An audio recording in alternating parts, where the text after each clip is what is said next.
Dear students, welcome to this video. और इस video में मैं आफरीन खान आपको बताने वाली हूँ एनटीएससी से रिलेटेड बहुत इंपॉर्टेंट इंफॉर्मेशन। तो के मन में एक सवाल अभी चल रहा होगा कि एनटीएससी 22-23 होगी या नहीं, और ये क्वेश्चन आपके नहीं बाकी बहुत सारे स्टूडेंट्स के मन में चल रहा है। तो इसी क्वेश्चन का आंसर लेके मैं एनटीएससी गुरु टीम की तरफ से आपके सामने आई हूँ एंड आई होप कि ये सारे क्वेश्चन का जो मैं आंसर आपको दूंगी और जो एविडेंस प्रोवाइड करूंगी उसे देखने के बाद ये वीडियो के एंड तक आपको इस बात को लेकर तसल्ली हो जाएगी कि एनटीएससी कहाँ पे होल्ड किया हुआ है, प्लस आप मोटिवेटेड रहोगे अपनी प्रिपरेशन करने। If you move ahead and see, NTSC exam जो है वो अब एक रिवाइज फॉर्मेट में होने वाली है। कुछ ऐसे एविडेंस आए हैं जिनसे हमें ऐसा लग रहा है कि एनटीएससी कैंसिल हुई है। तो let me clear you this कि एनटीएससी ने कहीं पे भी ऑफिशियली ये डिक्लेयर नहीं किया है कि NTSC has been cancelled. They have always mentioned it is on hold. तो उन चीजों को लेके मैं कुछ क्लैरिफिकेशंस दूंगी, कुछ वेबसाइट्स जो ऑफिशियल वेबसाइट्स हैं उनके लिंक्स प्रोवाइड करूंगी जिससे आपको ये इंफॉर्मेशन मिलेगी कि एनटीएससी का क्या स्टेटस है। Let's talk about the recent circular जो अभी रिलीज हुआ था 30 सितंबर को। उसके अंदर क्लियरली मेंशन्ड है कि एनटीएससी की जो स्कीम है वो अप्रूव थी 31 मार्च 2021 तक, और उसके बाद उसके ऊपर कोई अप्रूवल नहीं आया है।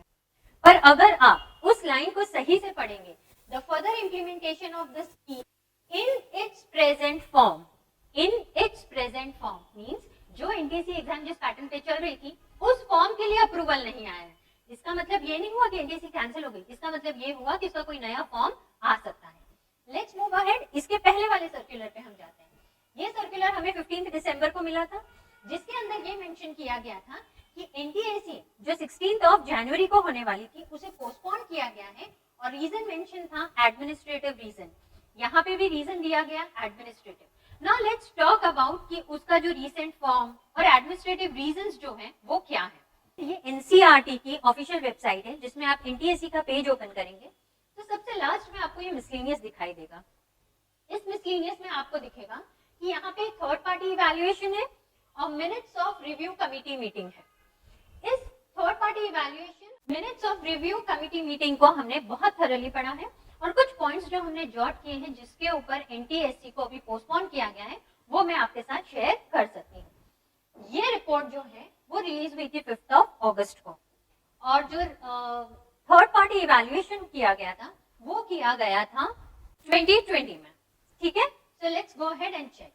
ये कुछ पॉइंट्स है जो हमें नोट करने हैं, जो हमने लिख कर रखे हैं आपके लिए। For example, revise the NTSC pattern. NTSC pattern को रिवाइज करने की करंट सिनारियो में बहुत ज्यादा जरूरत है, ऐसा लग रहा है। अब उसके रिवीजन करने के लिए क्या क्या चीजें हैं ये उस इवैल्यूएशन में बहुत क्लियरली लिखा गया है। उसकी पूरी रिपोर्ट है, कौन से पॉइंट्स है, क्या सैंपल है, क्या डेटा है, इनके ऊपर बात की गई, और उन सैंपल और डेटा में से कुछ पॉइंट्स को हमने निकालकर यहाँ पे आपके सामने लेकर आए।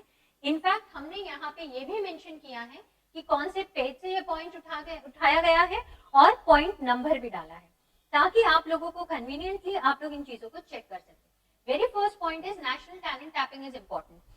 एनटीएससी जैसी एग्जाम को कभी कैंसिल किया ही नहीं जा सकता, उसे किसी और फॉर्म में दिया जा सकता है, क्योंकि नेशन भी तो चाहेगा अपने टैलेंट को टैप करना, so it is very important. Apart from that, creating awareness for exam. ये देखा गया है कि इस पर्टिकुलर एग्जाम का जो बेनिफिट है वो सिर्फ अर्बन एरियाज में ज्यादा लिया जाता है। वो स्टेट्स जो एजुकेटेड है ज्यादा, वही जो रूरल एरियाज है, जो रिमोट एरियाज है, वहां तक इसकी इंफॉर्मेशन कभी पहुंच ही नहीं पाती है। So they are working on that step also, ताकि इसे हर एक स्कूल तक पहुंचाया जा सके। Moving ahead, stagnancy in numbers of participants. ये भी पाया गया है कि कंटिन्यूअसली ईयर आफ्टर ईयर एक पर्टिकुलर सेक्टर, एक पर्टिकुलर काउंट है जो जिसपे आके एनटीएससी एस्पिरेंट्स जो है वो स्टैग्नेंट है, मतलब इसकी इंफॉर्मेशन आगे तक पहुंच ही नहीं पा रही है। Moving ahead, increase in girls participation. ये भी देखा गया है कि count of girls as compare to boys बहुत ही कम है, और जब हम रिमोट एरियाज में चले जाते हैं वहां जाने के बाद तो बहुत ही कम हो जाता है पार्टिसिपेशन लेवल ऑफ गर्ल्स का। Now conducting exam through online portal and increase exam centres. ये भी एक दिक्कत देखी गई है कि जो ऑनलाइन पोर्टल है ये इसलिए कहा जा रहा है कि ऑनलाइन पोर्टल पे एग्जाम लिया जाए ताकि जो स्टूडेंट्स रिमोट एरियाज में जहाँ सेंटर्स बहुत दूर आते हैं तो बच्चे वहां तक पहुंच ही नहीं सकते, पेरेंट्स उन्हें ले जा नहीं पाते हैं, तो वो एग्जाम नहीं दे पाते। इसलिए ये प्रोविजन करवाया जाए कि ऑनलाइन एग्जाम ली जाए। अगर ऑनलाइन एग्जाम नहीं ले सकते हैं तो एटलीस्ट एग्जाम सेंटर्स जो है उसको बढ़ा दिया जाए। Next point is revising scholarship amount. अगर आप ये रिपोर्ट पढ़ेंगे तो आपको समझ में आएगा 2014 और 2015 में लास्ट स्कॉलरशिप अमाउंट रिवाइज किया गया था, दैट इज 1250 प्लस एंड 2000। उसके बाद से लेकर अब तक वो रिविजन नहीं हुआ है, so they are looking forward to revise it to 3000 and 5000. Then synchronizing stage 1 exam syllabus and registration process. Her state, आप लोग ये जानते हैं कि हर स्टेट अपने अपने लेवल पे स्टेज 1 एग्जाम कराती है, सबका सिलेबस अलग होता है, सबके एग्जाम लेने का तरीका और रजिस्ट्रेशन करने का तरीका वो भी अलग होता है। इसके वजह से क्या है कि जब स्टेज 2 के एग्जाम के लिए बच्चे आते हैं तो उन लोगों के रजिस्ट्रेशन को लेके बहुत प्रॉब्लम होती है, जो स्टेज 2 लेवल पे जाके मैनेज करना काफी डिफिकल्ट हो जाता है। तो उस चीज को एक सिंक्रोनाइज करने की कोशिश की जा रही है। अपार्ट फ्रॉम दैट, जैसे अगर हम बात करें हरियाणा और दिल्ली का पेपर कंपैरेटिवली बहुत डिफिकल्ट होता है, इट्स अबव एवरेज और डिफिकल्ट पेपर, बट दूसरे स्टेट्स का वही पेपर जो है वो बहुत ईजी होता है। तो वहां से अगर कोई स्टूडेंट क्वालिफाई होके आता है और वही हरियाणा से आता है तो उन दोनों के बीच का जो लेवल है, कंपटीशन लेवल, वो बहुत डिफर करता है। हो सकता है कि उस चीज को भी हम एक जगह पे, एक प्लेटफॉर्म पे लाने की कोशिश कर रहे होंगे। Moving ahead, revising questions for stage 2 paper.